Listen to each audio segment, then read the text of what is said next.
रस हिला, एक बूंद अमृत निकला, आके इस पावन भूमि पर गिरा। गंगा मैया ने उसे लिया, पुनः वो 3 बूंद में उछला। हरिद्वार, नासिक और उज्जैन में पड़ा, ये 3 कुंभ लगती हैं। और की बात नहीं बादशाह, लेकिन माघ के महीने में गंगा मैया में जल नहीं अमृत बहता है।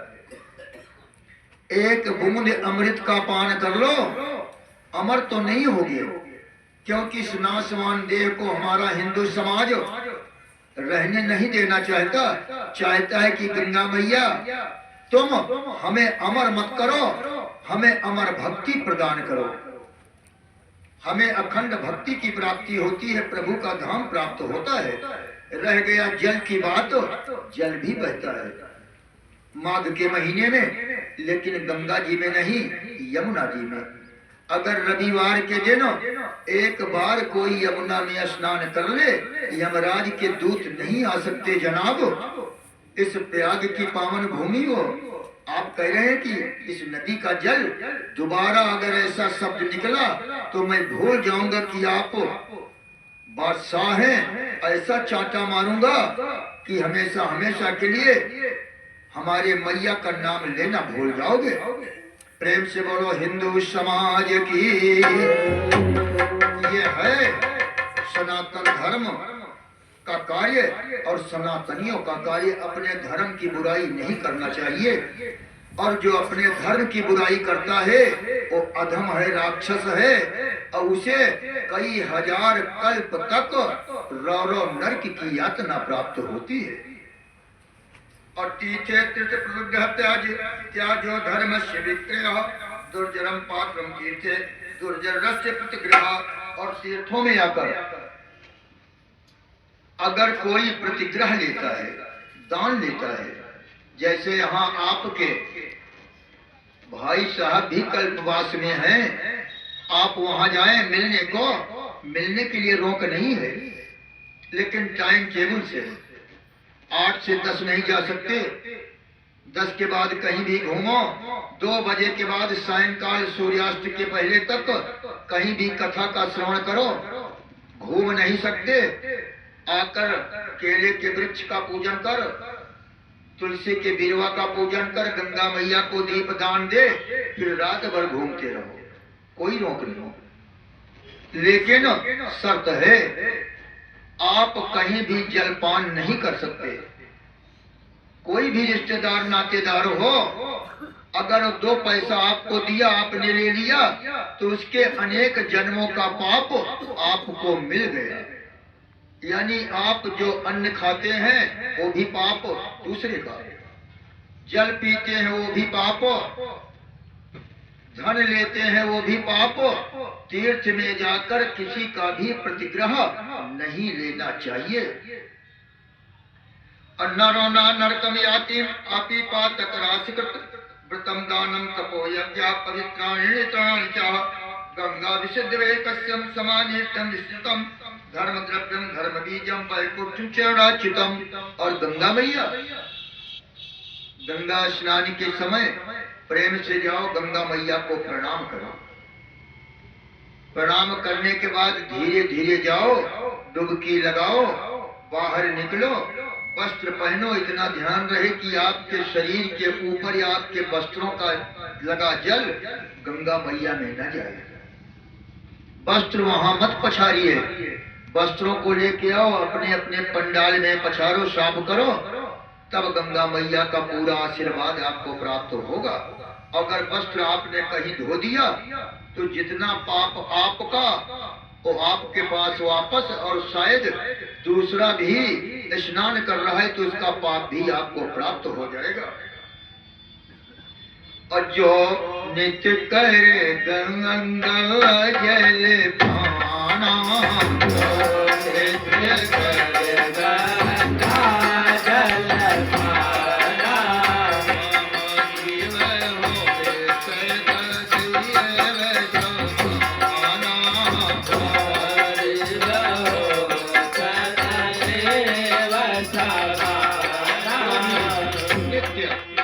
गंगा जल पान करता है या कोई आपके बगल टंच में बीमार है, नहीं जा सकता, उसे गंगा मैया का जल स्नान के बाद आप लेकर आए, उसे भी पिला दें।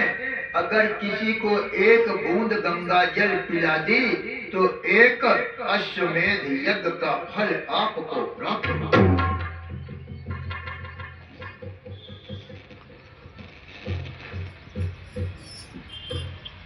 और अपिदिष्कृत कर्मात्म यौम हत्या दिवसे दिवसे वैश्यम प्राणात्मा खोजसा अभिभ्रमण हता कुसाम पुनराहत्य कृता तपांसियान तप्यन्ते व्रतान निवास्यते। अगर कोई भ्रूण हत्या किया है यानी गर्भपात करा दिया है तो ये भी रौरव नरक प्रदान करता है। इस नरक से बचने के लिए, इस पाप से बचने के लिए वो 3 दिन निराहार रहकर, निराहार में फल फूल आता है, केवल अन्न न खाए, 3 दिन अन्न का त्याग कर माघ के महीने में भूमि पर शयन कर गंगा मैया का स्नान कर 3 बार गंगा मैया के जल को नित्य पान करे, ये पाप भी धुल जाएगा।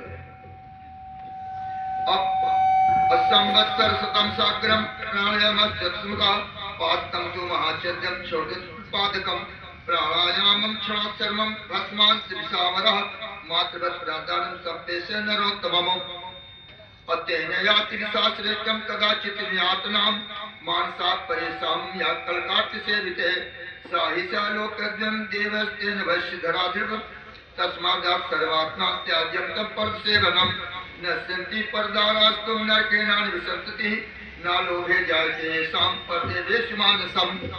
जो व्यक्ति पराये को बड़ा होता देखो या किसी का बेटा आगे पद पे जा रहा है, उसे ईर्ष्या हो जाती है, राग देश हो जाता है, वो भी नरक का अधिकारी होता है।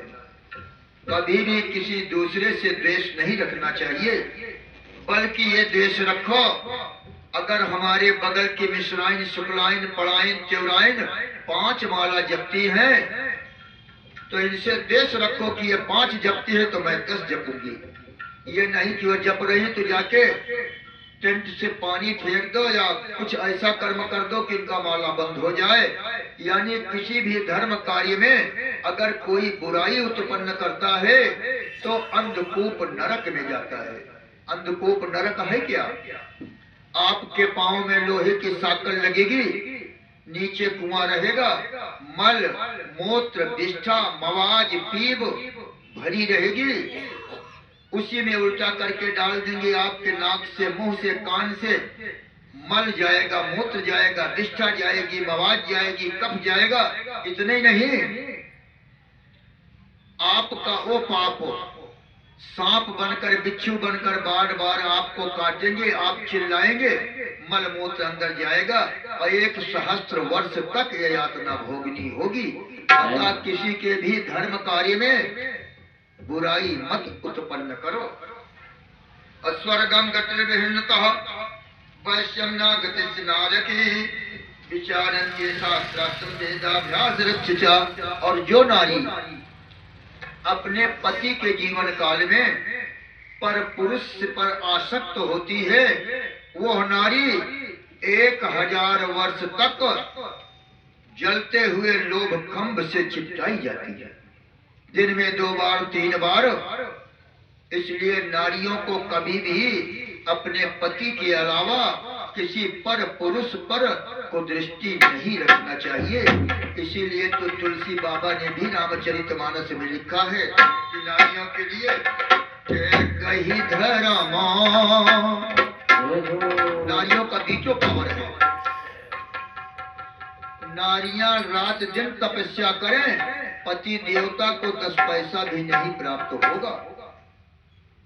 और पति देवता जितना पुण्य करेंगे उसका आधा पुण्य हमारी पत्नी महारानी को प्राप्त हो जाएगा।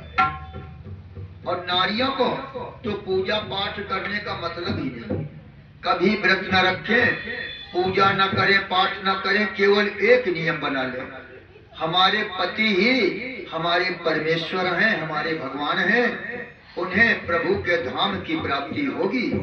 और एक ही धर्म एक व्रत नहीं है माँ, एक ही धर्म एक व्रत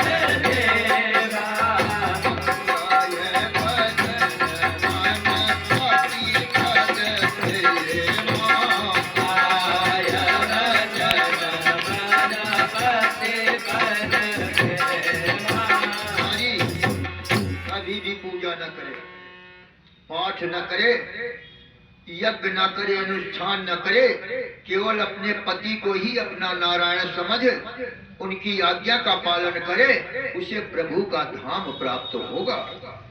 पतिव्रता धर्म से बढ़कर और कोई धर्म ना था, ना है, ना हो सकता है। ये तो हुआ नारियों के लिए। आगे हमारे वेद व्यास पद्म पुराण के चतुर्थ खंड में लिखते हैं आचार्यों के लिए। ये जो हमारे अनेक लोकों से गंधर्व लोग पधारे हैं वादन करने वाले, बृहस्पति लोक से वेद वाक्य बोलने वाले ब्राह्मण पधारे हैं, इनके लिए भी लिखे हैं।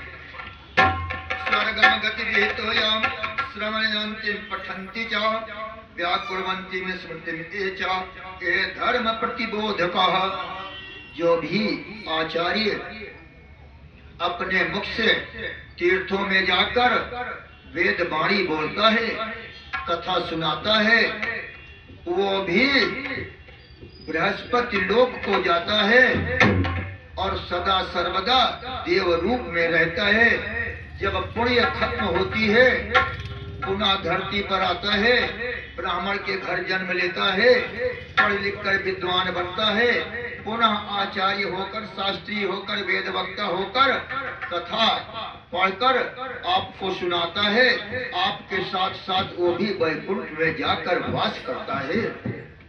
इसलिए पद्म पुराण माघ महात्म्य वशिष्ठ द्वीप संवादो नाम 8वां अध्याय। प्रेम से बोलो वृंदावन बिहारी लाल की राम नाम लड्डू। आज प्रयागराज की पावन भूमि पर चारों तरफ बट रहा है। कोई पैसा नहीं, कोई खर्च नहीं, प्रेम से लो और खा लो, बेड़ा पार हो जाएगा। और राम नाम लड्डू, गोपाल नाम जू, माधव का नाम भैया राम नाम लड्डू, गोपाल नाम जू, माधव का नाम भैया